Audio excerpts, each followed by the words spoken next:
Yang pertama, analisis yang kami gunakan dalam menganalisis konten dakwah yaitu YouTube dan TikTok. Seperti yang kita ketahui, aplikasi YouTube adalah sebuah platform berbagai video yang memungkinkan penggunanya untuk mengunggah, menonton, dan berbagi video dengan orang lain di seluruh dunia.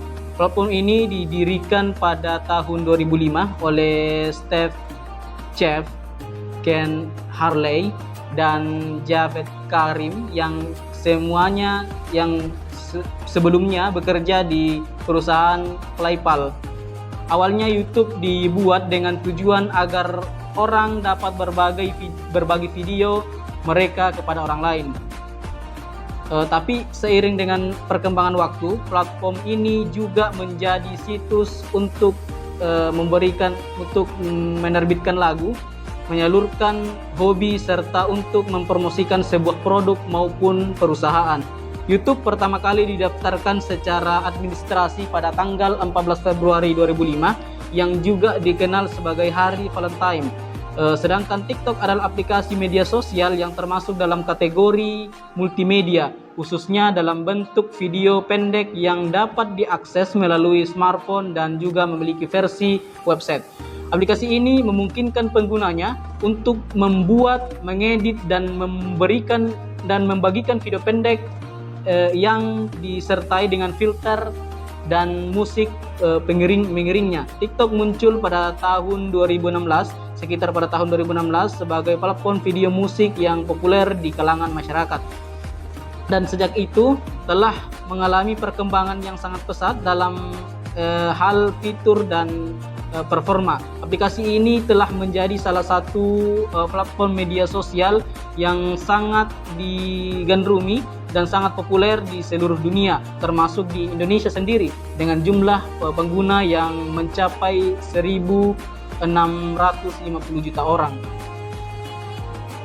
Dakwah multimedia merupakan terobosan bagi para dai untuk melakukan aktivitas dakwah di beberapa media.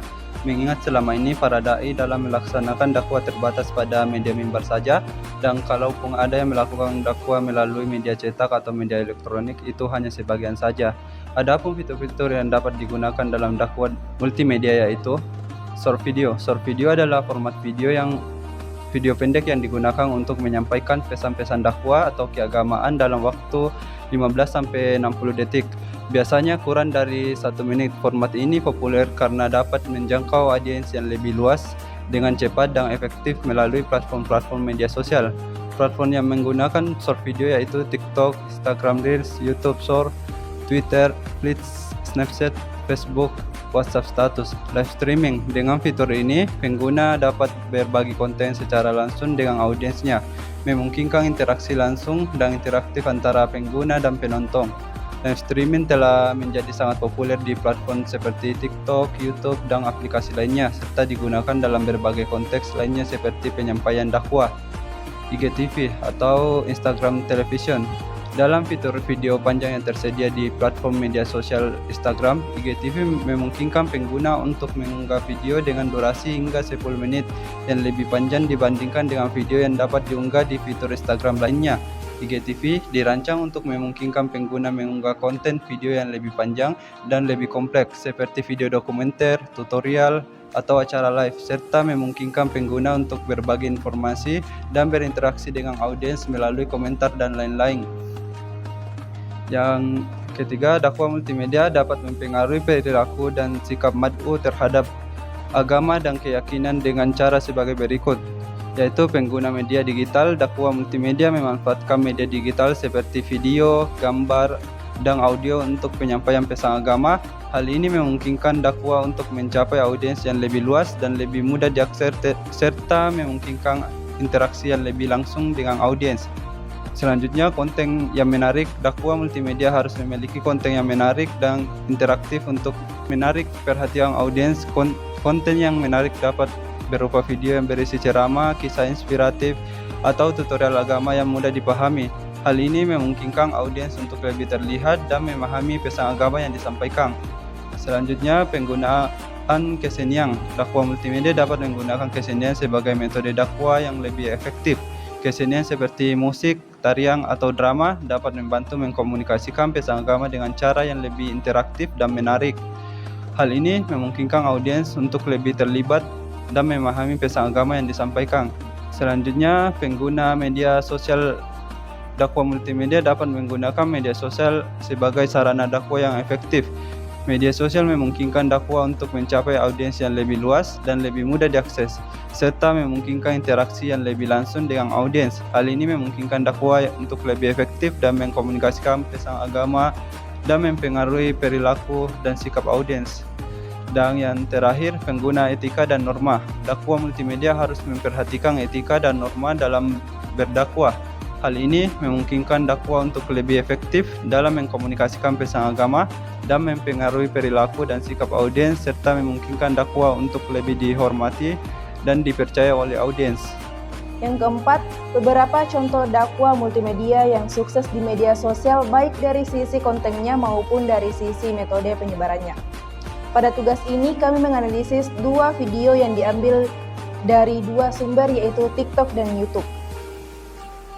Dari sisi kontennya, dari hasil analisis kami di platform TikTok, bahwa ada seorang pendakwa yang melakukan sindiran terhadap salah satu tokoh dangdut yang dimana lagu yang ia buat untuk mengingatkan kita agar tidak menggunakan narkoba, tetapi ustazah yang melakukan ceramah kepada masyarakat itu menambahkan bahwa lagu yang dibuat oleh penyanyi dangdut itu tidak sesuai realita, karena kenyataannya anaknya sendiri yang melakukan perbuatan yang haram. Dari sisi penyebarannya, video tersebut dengan melalui media sosial TikTok yang biasanya banyak yang dapat melihat konten tersebut dan menimbulkan interaksi antara pengguna dan yang berkomentar. Konten ini bersifat tentang menyindir salah satu tokoh dangdut yang dimana anak dari sang raja dangdut terlibat mengonsumsi narkoba, sehingga banyak menarik perhatian pengguna TikTok untuk menonton dan menimbulkan banyak like, komentar, dan yang membagikan video tersebut. Yang kedua ada dari sisi konten YouTube. Dari hasil analisis kami di platform YouTube, acara Login yang dibawakan oleh Habib Jafar dan Onat Leonard mendatangkan 6 tokoh agama bertujuan untuk mempromosikan dialog antar agama dan meningkatkan pemahaman serta toleransi di antara komunitas dengan keyakinan berbeda.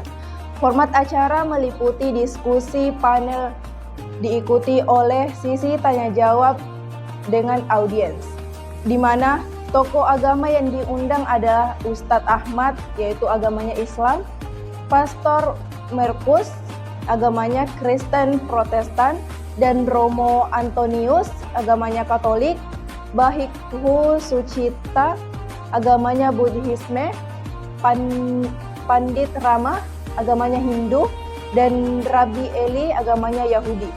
Meskipun ada beberapa perbedaan dalam perspektif teologis, semua tokoh agama sepakat tentang pentingnya perdamaian, toleransi, dan kerjasama untuk mengatasi tantangan global.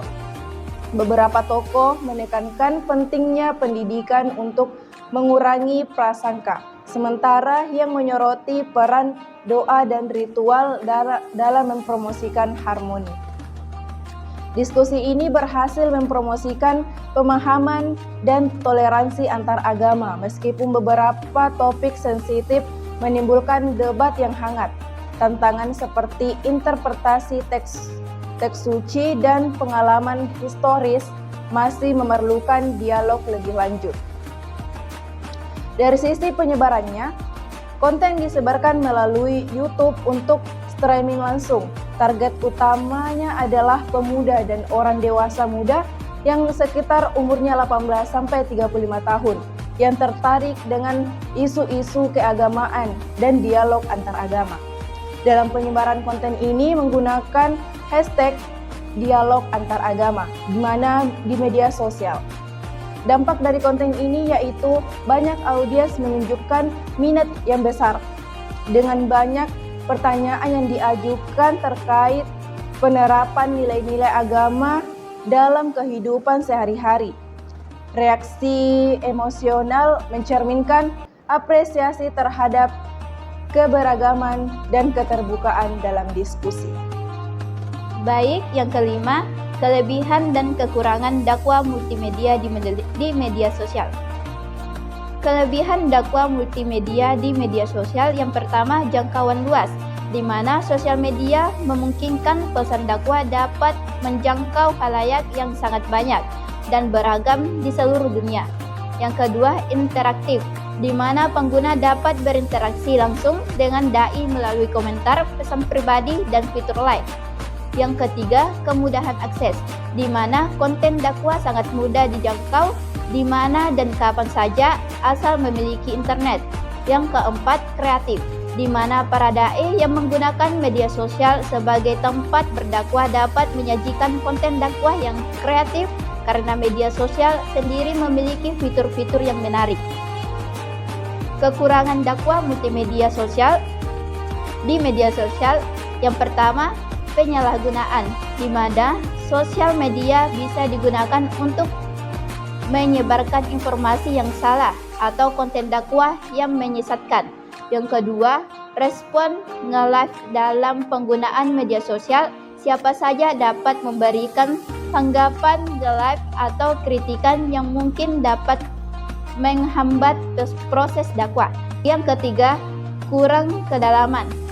Maksudnya, pesan dakwah yang disampaikan melalui media sosial kadang kurang mendalam atau informasinya singkat sehingga pesan yang diterima tidak sempurna dibandingkan dengan ceramah secara langsung. Yang keempat, gangguan. Maksudnya, di sosial media banyak hal yang mengganggu konsentrasi saat mendengarkan konten dakwah sehingga pesan dakwah yang diterima tidak efektif. Dan yang terakhir, solusi.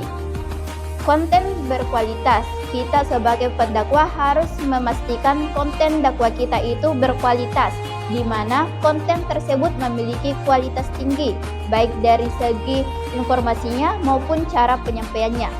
Yang kedua, pendakwah di media sosial baiknya agar mempelajari bagaimana dakwah multimedia, baik dari segi penyampaiannya menggunakan tutur bahasa yang mudah dimengerti, tidak menyinggung atau bekerja sama dengan ahli multimedia agar menghasilkan konten dakwah yang menarik dan efektif. Yang ketiga, melakukan evaluasi dengan cara rutin, mengumpulkan feedback dari khalayak, baik dari komentar untuk memahami kebutuhan audiens dari menyesuaikan strategi. Dan yang terakhir, seorang pendakwah harus mengikuti tren dan perkembangan sosial media untuk memastikan konten dakwah tetap relevan dan menarik. Yang keenam yaitu menyimpulkan analisis data dakwah multimedia. Dalam konten YouTube tersebut menyoroti pentingnya nilai-nilai perdamaian, toleransi, dan kerjasama lintas agama dalam menghadapi tantangan global seperti krisis lingkungan, ketidakadilan sosial, dan konflik antar agama. Meskipun terdapat perbedaan teologis dan praktis di antara tokoh-tokoh agama, mereka menemukan kesepakatan dalam beberapa aspek fundamental, seperti pentingnya etika, pendidikan, dan kerjasama antar komunitas untuk menciptakan dunia yang lebih damai dan harmonis. Dalam konten TikTok menyoroti tantangan bagi pendakwah muda dalam menyampaikan pesan agama secara sensitif, terutama sesi mengaitkan topik-topik kontroversial dan tokoh publik. Aktivitas dakwah multimedia di zaman sekarang. Yang pertama, memilih platform yang sesuai dan relevan, di mana kita sebagai pendakwah harus menyesuaikan platform apa yang digunakan agar pesan yang disampaikan efektif. Yang kedua, harus konsisten dalam pengunggahan konten agar khalayak mengetahui kapan mereka dapat melihat konten terbaru. Yang ketiga, menggunakan infografis dan visual yang menarik agar audiens tertarik. Yang keempat, penggunaan hashtag yang relevan untuk meningkatkan visibilitas di platform media sosial. Ini akan membantu konten ditemukan oleh lebih banyak orang yang mungkin tertarik pada pesan yang disampaikan. Yang kelima, menyajikan konten dakwah yang aktual dan lagi hangat dibicarakan untuk menarik perhatian audiens.